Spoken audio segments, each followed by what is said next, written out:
સ્વામી તારા રૂપે આજ શ્રીજી મળ્યા, પ્રમુખ સ્વામીના રૂપે આજ શ્રીજી મળ્યા. સ્વામી બાપાનો પ્રેમ આપણા માટે સતત વધતો હતો. એનું પ્રમાણ શું, એની નિશાની શું? તો વર્ષો સુધી સ્વામી બાપાએ આપણી નાની નાની કાળજી લીધી છે.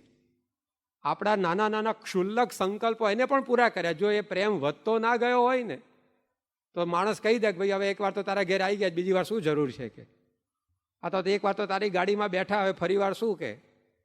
પણ 10 વખત એકના એક ઘેર સ્વામી બાપાએ પધરામણીઓ કરી હશે.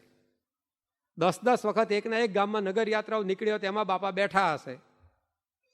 નાના નાના સંકલ્પો. એકવાર સ્વામી શ્રી 1974ની સાલમાં આફ્રિકાના પ્રવાસમાં હતા. પધરામણીઓ નીકળેલા. પધરામણીમાં આમ તો પધરામણીએ સ્વામી બાપાનો રાબેતા મુજબનો ક્રમ હતો. દુનિયાની અંદર જે ભાગ્યે જ જોવા મળે, બાપાના જીવનમાં રોજ જોવા મળતું.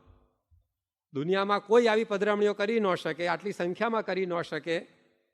તો ભાગ્યે જ કોકના જીવનમાં જોવા મળે. સ્વામી બાપાના જીવનમાં તો રોજે રોજ દેખાતું.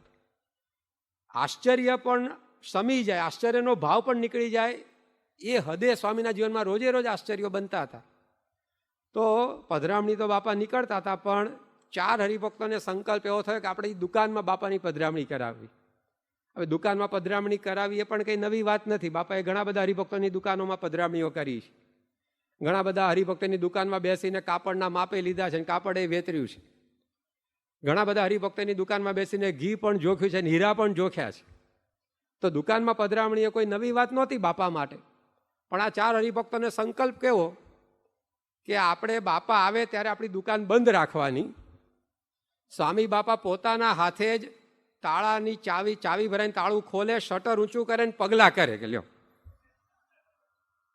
આવો સંકલ્પ કે બાપા પોતે જાતે જ દુકાનનું તાળું ખોલે, શટર ઊંચું કરે અને પધરામણી કરે. તો 4 હરિભક્તે આવો સંકલ્પ કરેલો અને 4ની આ ઈચ્છા બાપાએ પૂરી કરી. જાતે તાળા ખોલ્યા, શટર ઊંચા કર્યા અને પધરામણીઓ કરી. એ દુકાનમાં નહીં, હૃદયમાં પધરામણી નીકળે બાપા કોઈ દાડો પછી એને હૃદયમાંથી. તો જો આ વધતા પ્રેમની નિશાની જ. બાકી આવી માગણી આપણો દીકરો આપણી આગળ કરે ને તો આપણે એને ટપલી મારીને બેહાડી દઈએ. છાનોવાના દુકાન ખુલ્લી રાખજે, મારે ટાઈમ નથી કે, તારી એકલાની દુકાન પધરામણી કરવાની છે, મારે કેટલી પધરામણી હોય છે રોજ. કેટલું બધું માણસને વિચાર આવે. એક હરિભક્તના કારખાનામાં બાપાએ પધરામણી કરી. તો એને સંકલ્પ એવો કે મારા કારખાનામાં બુલડોઝર છે, એની સીટ ઉપર બાપા બેહીને પૂજન કરેલું. તો બુલડોઝર ઉપર બાપા ચડ્યા, એની સીટ ઉપર બેઠા ને પૂજન કર્યું બુલડોઝરનું. કેમ ના ચડ્યા છે આશ્ચર્ય છે ને. બુલડોઝર ઉપર કંઈ ગાડીમાં બેસે એમ ફટ લઈને શું બેસી જવાય છે. તો આવા સંકલ્પો પૂરા કરે શું બતાવે છે કે કેટલું એમને આપણા માટે વધતું હેત હશે.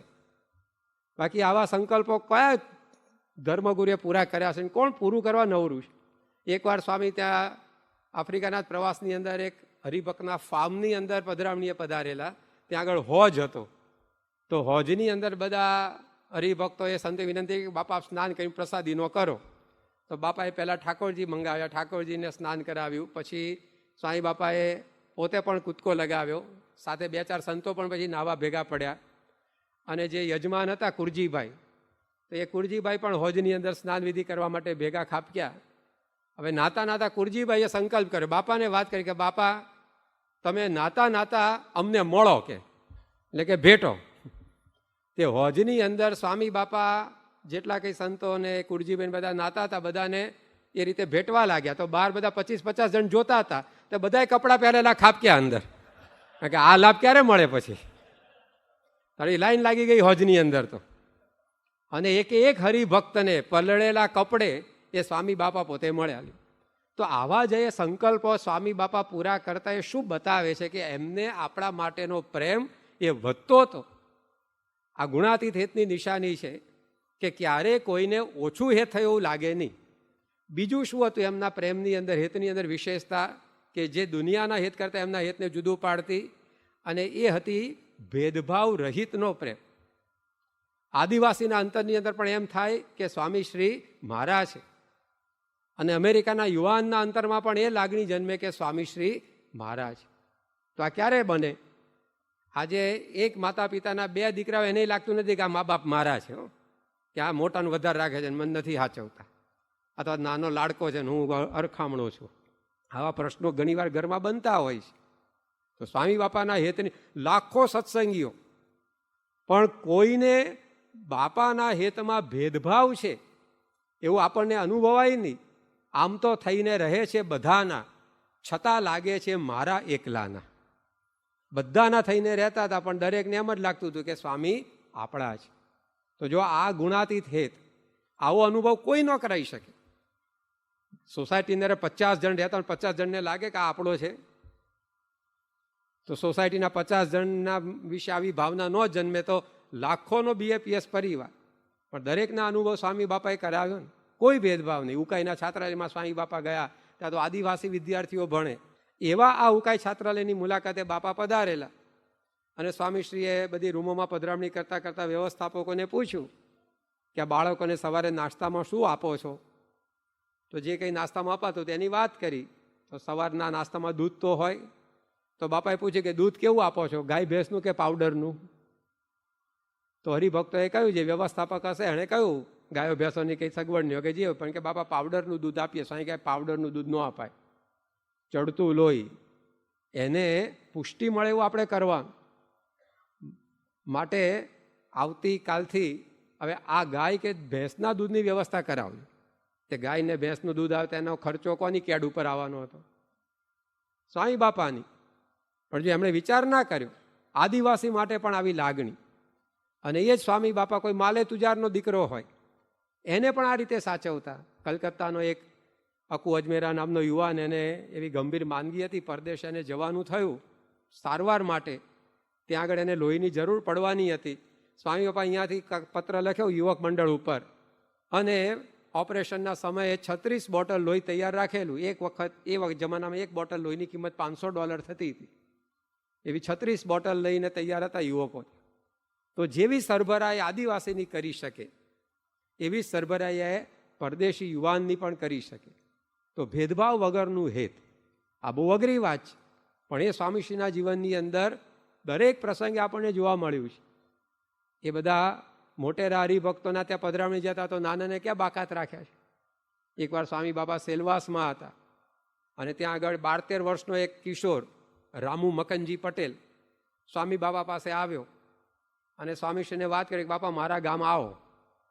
સ્વામી બાપા ગામો ગામે એ જમાના 73ની સાલમાં તો ફરતા, એટલે એણે આમંત્રણ આપી દીધું. સ્વામી કે અમે આવીશું. બધા કે બાપા એના ઘર સુધી ગાડી જાય એવું જ નથી. ઘર તો ક્યાં, એનું તો ઝૂંપડું છે, અને ગામ એવું અંતરિયાળ છે, મોટી તંબાડી ગામ, તો ત્યાં તો ગાડી પણ જવું નથી. સ્વામી કે ભલે ના જાય, ચાલીને તો જવાય એવું છે ને કે. એટલે સ્વામીની ઘણી વાર દલીલ એવી હોય ને કે આપણે કંઈ બોલવાનું હોય જ નહીં. એટલે બધાએ વાત પડતી મૂકે, સ્વામીએ નક્કી કર્યું છે એટલે જવાના. અને પેલો છોકરો તો તૈયાર ઊભો હતો. 12 માર્ચ 1973ના દિવસે સ્વામી બાપા એના ગામ જવા નીકળ્યા. પણ ગામ તો હજી ઘણું છેટું હતું, રસ્તામાં નદી આવી, એમાં ગાડી ક્યાં નાખવી? એટલે સ્વામી બાપા ત્યાં જ ઉતરી ગયા ગાડીમાંથી, અને પોતાના જોડા કાઢી નદી સોંસરા ચાલતા ચાલતા ઉતર્યા. પછી ત્યાંથી પણ પાછું ઘણું આગળ જ તો ગામ હતું, એટલે ચાલતા ચાલતા જ જવાનું હતું. એમાં એક ગાડાવાળો નીકળ્યો, અને એને આ છોકરો ઓળખે, કારણ કે એના ગામનો હશે. એટલે આ રામુએ પેલા ગાડાવાળાને કીધું કે તું અમને તાર ગાડામાં બેસાડ લે ને. એટલે પેલા કહ્યું વાંધો નહીં, ગાડું ખાલી હતું. એટલે ગાડામાં બાપાને બેસાડ્યા.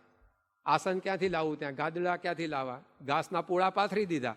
એ સ્વામી બાપાનું આસન, અને ઘાસ ઉપર સ્વામી બાપા ગાડાની અંદર બેઠા. રસ્તાની અંદર પેલા બાળકને પૂછતા જાય કે આ કયું ગામ આવ્યું, આ શેનો પાક છે. બાળક કરતાં તો પોતે વધારે જાણતા હતા, પણ બાળકને સંકોચ તોડી નાખ્યો. પછી સ્વામી બાપા એના ગામની અંદર ગયા. ઝૂંપડું નાનું હતું, સીધા ટટ્ટાર ઊભા ઊભા તો અંદર પ્રવેશ પણ ન થાય. એટલે વાંકા નમીને સ્વામી બાપાએ અંદર પ્રવેશ કર્યો.